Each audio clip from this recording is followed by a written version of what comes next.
Viewers, আজকে আমরা শিখব যে অ্যাডোব ফটোশপের স্ক্রিন পরিচিতি এবং সামান্য কয়েকটা ব্যাপারে, সেগুলো একটু দেখে নিই। ঠিক অন্যান্য সফটওয়্যারের মতো এখানেও একদম ওপরে টাইটেল বার বলা যেতে পারে, এখানে অ্যাডোব ফটোশপ এই সফটওয়্যারটার নাম লেখা রয়েছে। এখানে একটা ফেদারের ছবি দিয়ে আপনারা দেখতে পাচ্ছেন। এই পাশে 3টা বাটন রয়েছে, এগুলোকে কন্ট্রোল বক্স বলে। ঠিক আগে যেভাবে দেখেছেন ঠিক সেরকমই। নিচে এটাকে আমরা মেনু বার বলছি। এই মেনুর আন্ডারে বেশ কিছু পপ আপ মেনু রয়েছে। এই যে এটাতে ক্লিক করলে পপ আপ মেনু বা পুল ডাউন মেনু বের হয়ে যাচ্ছে। তো এগুলো প্রত্যেকটাই আমাদের কাজে লাগবে, প্রত্যেকটা লিঙ্কই আমাদের জরুরি হবে। কাজের প্রয়োজনে আমরা সামনের দিকে যত আগাবো ততই ভেতরের লিঙ্কগুলো আমরা দেখতে থাকবো বা শিখতে থাকবো। এরপরে যেটা রয়েছে এটাকে অপশন বার বলে। এই যে অপশন, এখানে আপনি যদি ক্লিক করেন তাহলে দেখেন অপশন বারটা চলে গেছে। তো অপশন বারটা আসলে খুবই এসেনশিয়াল। আমি মনে করি যে বাই ডিফল্ট হিসেবে এটাকে আসলে অপশন বারটা আপনি রেখে দিতে পারেন। তারপরে এই পাশে রয়েছে ফটোশপের সবচাইতে গুরুত্বপূর্ণ টুলবার বা টুলস। যে অংশটা বাম পাশে রয়েছে এটাকে আমরা বলবো টুলস আর কি। এটা একটু খেয়াল করে দেখেন, এই যে টুলস, এখানে ক্লিক করলে এটা হাইড হয়ে যাচ্ছে। তারপরে আরেকবার যদি আমি টুলসে ক্লিক করি তাহলে এটা চলে আসবে। টুলসের মধ্যে বেশ কিছু ব্লক রয়েছে। একটা ব্লক এখানে দেখা যাচ্ছে যে 6টা টুলস রয়েছে। এখানে একটা ব্লক, এখানে একটা ব্লক, এখানে একটা ব্লক। তো এই ব্লকগুলো আসলে এক টাইপের কাজের ক্ষেত্র হিসেবে এই ব্লকগুলোকে আলাদা আলাদা করে ভাগ করা হয়েছে। প্রত্যেকটা টুলসের কাজই ইনশাল্লাহ আমরা পরবর্তীতে একটু একটু করে দেখব। তো আজকে জাস্ট স্ক্রিনে যেহেতু পরিচিতি নিচ্ছি সেই জন্য আমরা এগুলো একটু সংক্ষেপ আকারেই বলি। আচ্ছা, তারপরে এই পাশে যে রয়েছে এগুলাকে আসলে প্যালেট বলে।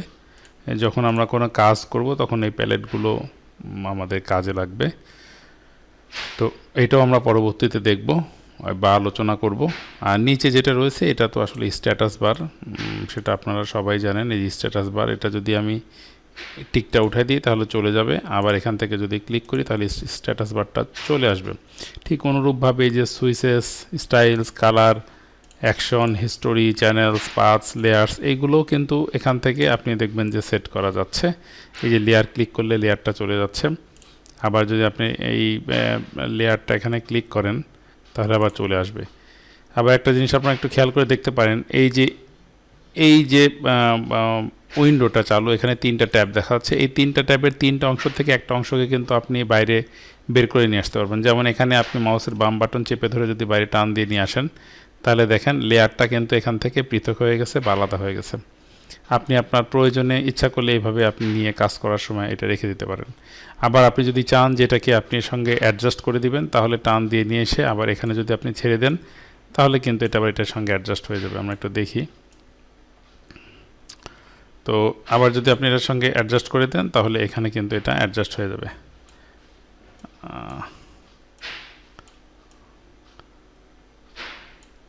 আচ্ছা, অ্যাডজাস্ট হয়ে গেল। তো যাই হোক ভিউয়ার্স, এখন আমরা একটা নতুন একটা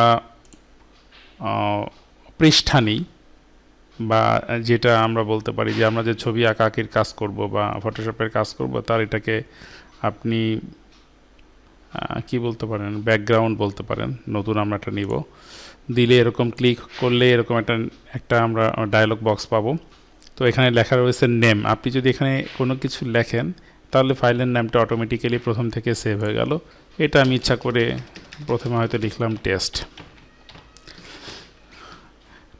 এরপর রয়েছে কাস্টম প্রিসেট, মানে এখানে প্রিসেট আকারে বেশ কিছু আপনার পৃষ্ঠার সাইজ বা আপনি যে ব্যাকগ্রাউন্ড যার উপরে কাজ করবেন তার সাইজ দেওয়া রয়েছে।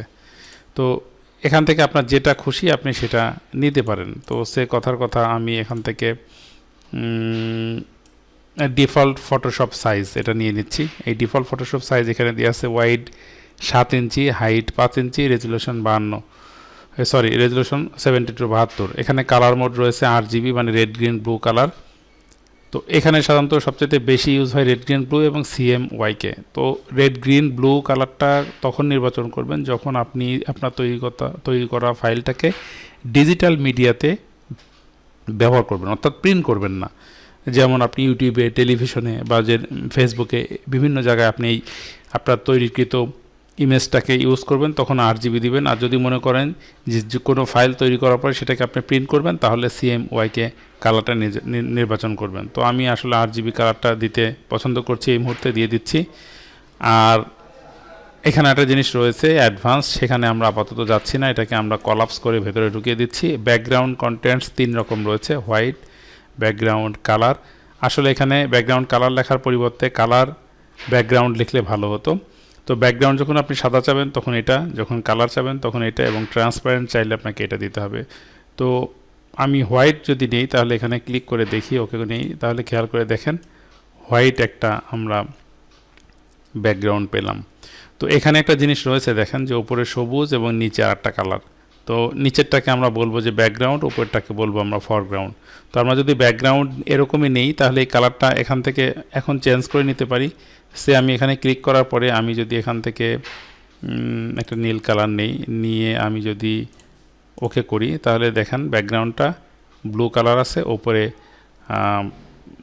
ওপরে হচ্ছে সবুজ কালার আছে। তো আমি যদি ওপরের ফরগ্রাউন্ড কালারটাকে যদি হলুদ নিতে চাই কথার কথা, তাহলে আমি আবার হলুদ নিতে পারবো, তাই নীলের উপরে হলুদ। তো আমি এখন একটা যদি কালার ব্যাকগ্রাউন্ড নিই তাহলে কেমন আসবে দেখেন, ফাইল নিউ, যেটা যেমন আছে সেরকমই থাকবে, শুধুমাত্র হোয়াইটের জায়গায় আমরা কালার একটা ব্যাকগ্রাউন্ড নেব, নিয়ে ওকে করি। আপনারা খেয়াল করে দেখেন এই যে নীলটা চলে এসেছে, নীল ব্যাকগ্রাউন্ড। তাহলে দুইটা চলে আসলো। 3 নাম্বার হিসাবে আমরা নিতে পারি ট্রান্সপারেন্ট। যদি নেই ট্রান্সপারেন্ট মানে কোনো কিছুই থাকবে না, একদম ফাঁকা, সেক্ষেত্রে আমরা এটাই নিব, নিয়ে যদি ওকে করি তাহলে দেখেন ট্রান্সপারেন্ট একটা চলে আসছে ব্যাকগ্রাউন্ড। ফটোশপে কাজ করার জন্য আসলে আমাদের যে জিনিসগুলো জানা খুবই জরুরি, তার মধ্যে হচ্ছে যে আপনার লেয়ারটা জানা উচিত। লেয়ার বলতে আমরা স্তর বলতে পারি, একটার উপরে আরেকটা, আরেকটার উপরে আরেকটা, যেভাবে আমরা আমাদের বাসা বাড়িতে কোনো কিছু সেলফে সাজিয়ে রাখি ঠিক সেরকম টাইপের। এখানে দেখেন লেয়ার 1 এটা, আবার যখন এটা ক্লিক করতেছি তখন এটাকে ব্যাকগ্রাউন্ড বলতেছে, এটাকে ব্যাকগ্রাউন্ড বলা হচ্ছে। তো ব্যাকগ্রাউন্ড হচ্ছে যেটার উপরে আপনি কাজ করবেন, এই সবগুলোই যেমন ব্যাকগ্রাউন্ড, আবার সবগুলোই কিন্তু এখানে এক অর্থে লেয়ার। তো এই লেয়ার সম্পর্কে আমাদের আসলে ধারণা থাকা দরকার। তো যখন আমরা কাজ করব তখন কিন্তু আমাদের যেটাতে আমি সিলেক্ট করব সেটা কিন্তু চালু থাকবে। দেখেন লেয়ার 1, এখানে এটা ব্যাকগ্রাউন্ড বলা হচ্ছে, এখানে একটা ব্যাকগ্রাউন্ড বলা হচ্ছে। তো এই লেয়ার এবং ব্যাকগ্রাউন্ড এবং ফরগ্রাউন্ড বলতে যে ব্যাপারগুলো বোঝাচ্ছে সেগুলো আমাদেরকে কিন্তু খুব ভালোভাবে জানতে হবে। তো আরেকটা জিনিস আমি এই দুটোকে ক্রস করে দিচ্ছি, আপনারা অবশ্যই মনে রাখবেন, সেটা হচ্ছে এই যে ফটোশপ শেখার শুরুতে আজকের ক্লাসে যেটা বলছি, এখানে আপনি চিহ্নতে টিক মার্ক দিবেন এবং খেয়াল করবেন এই টিক মার্ক দিলে এই টিক মার্কের সাথে সংশ্লিষ্ট কাজ করার সহায়ক হিসাবে এই অপশন বারটা কিন্তু কাজে করবে। দেখেন এখানে ক্লিক করে দেখেন এইগুলো কিন্তু চেঞ্জ হয়ে গেছে। ল্যাসো টুলে ক্লিক করে দেখেন ল্যাসো টুল সংক্রান্ত কিছু ইনফরমেশন এখানে চলে এসেছে। ক্রপ টুল ক্লিক করেন, ক্রপ টুল সংক্রান্ত এখানে চলে এসেছে। তো এখান থেকে দেখেন আছে নিচে আছে ডজ টুল, ক্লিক করেন ডজ টুল সংক্রান্ত ব্যাপারগুলো এখানে চলে এসেছে। তো এই জিনিসগুলো আমাদেরকে জানতে হবে যে আমরা যখন এখানে কোনো টুলে ইউজ করব তখন সেই টুল সংক্রান্ত অ্যাডিশনাল লিঙ্কগুলো এই অপশন বারের মধ্যে চলে আসবে আমাদের। আর একটা জিনিস, আমি এখানে এই সিলেকশন মুভ টুলে ক্লিক করি, ক্লিক করার পরে আপনারা অবশ্যই মনে রাখবেন যে এই অটো সিলেক্ট লেয়ার এবং শো বাউন্ডিং বক্সটা দিয়ে রাখবেন। এর কারণ হচ্ছে যে আপনি যদি এটা যদি সিলেক্ট করে রাখেন তাহলে লেয়ারটা কোন লেয়ারে আছে সেটা অটোমেটিক্যালি আপনি বুঝতে পারবেন। এবং শো বাউন্ডেড বক্স মানে যখন কোনো আপনি কন্টেন্ট নিয়ে কাজ করবেন, মানে অবজেক্ট, সেই অবজেক্টটা কিন্তু চারিদিকে ব্লক হয়ে থাকবে। যেমন আমি আপনাকে একটু দেখাই, ফাইল ওপেন, আমি একটা ইমেজ নিই, ফটোশপ কন্টেন্ট থেকে যে কোনো একটা ইমেজ ওপেন করি। তো দেখেন আমি যে জিনিসটা আপনাকে বলতে চাচ্ছিলাম, এখান থেকে এসে এই অংশটুকু আমি কেটে এখানে এই পর্দাটার উপরে আমি নিয়ে আসব। তো প্রথমে আমাদের যেটা করতে হবে, এখান থেকে আমি এটাকে সিলেকশন করে নিলাম, তারপরে মুভ টুল দিয়ে এখান থেকে টান দিয়ে নিয়ে এসে আমি এই পর্দাটার উপরে বসাই দিলাম। এটাকে মিনিমাইজ করি, আচ্ছা এটা ভেতরে সরে গেছে। তো এখন দেখেন এটাকে আমি একটু বড় করি, সরি কন্ট্রোল মাইনাস করে নিই। তো এটা অনেক বড় ফাইল, মানে আমি যে ইয়েটা নিয়েছি, মানে যে ব্যাকগ্রাউন্ডটা নিয়েছি সাইজটা সেই তুলনায় এটা অনেক বড় ছিল। তো সেই জন্য আমি যেটা করতে চাচ্ছি এটাকে একটু ছোট করে নিই, কর্নার থেকে ছোট করে নিলে হয়তো বা চলে আসবে। আমি একটু ছোট করে নিই এটাকে, ছোট করে নিয়ে এর ভিতরে জাস্ট নিয়ে নিলাম। তো ভিউয়ার্স, আমি যেটা আপনাদেরকে বলতে চাচ্ছিলাম যে মুভ টুলে সিলেকশন করে আপনারা যে কাজটা করবেন সেটা হচ্ছে যে অটো সিলেক্ট লেয়ার এবং শো বাউন্ডিং বক্সটাকে সিলেক্ট করে রাখবেন। মানে এখানে অটো লেয়ার সিলেক্ট যদি আমি না করি তাহলে কিন্তু আপনি বুঝতে পারবেন না যে কোন লেয়ারে কাজ করতেছেন।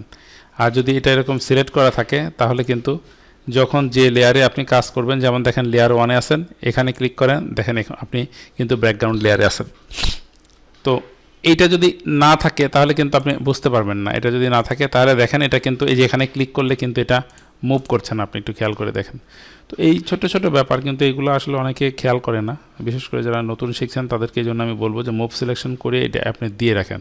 তাহলে আপনি যখনই ক্লিক করবেন তখনই বুঝতে পারবেন যে কোন লেয়ারটাতে বা কোন ব্যাকগ্রাউন্ডটাতে আপনি কাজ করছেন। এখানে যেমন ব্যাকগ্রাউন্ড এবং এই শো বাউন্ডিং বক্স যখন দেয়া থাকবে তখন ক্লিক করলে এই যে চার কোণায় এই যে এই যেটা মার্ক হয়ে আছে সেই মার্ক হওয়াটা থাকবে না যদি এটা আপনি উঠাই দেন। খেয়াল করে দেখেন এই যে নাই, তখন কিন্তু আপনার জন্য একটু অসুবিধা। সো আমি বলবো যে শো বাউন্ডারি বক্স এটাতে আপনার টিক মার্ক দিয়ে রাখবেন, তাহলে আপনাদের জন্য কিন্তু বুঝতে সুবিধা হবে।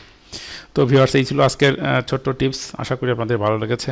আগামী টিউটোরিয়ালে আবার দেখা হবে ইনশাল্লাহ। খুদা হাফেজ, বাই বাই, টাটা।